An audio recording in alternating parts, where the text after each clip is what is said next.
এই যে গাইস দেখুন, এটাকে পুরোটাই সেলাই হয়ে গেছে। এখন আমরা চলে আসব এটার একটা মাঝখানে কাপড়টাকে এভাবে গুছিয়ে নেব। নেওয়ার পর এখানে এটা মাঝখান দিয়ে আমাদের সেলাই হবে সমানত করে।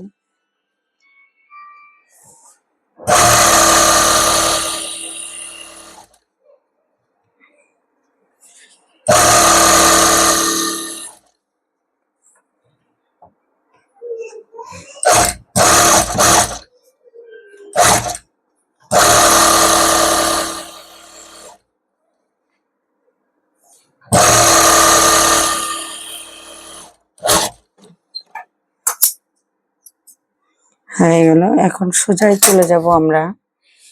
এটা করা শেষ। আমরা চলে যাব এখানে যে কুচি দিয়ে রেখেছি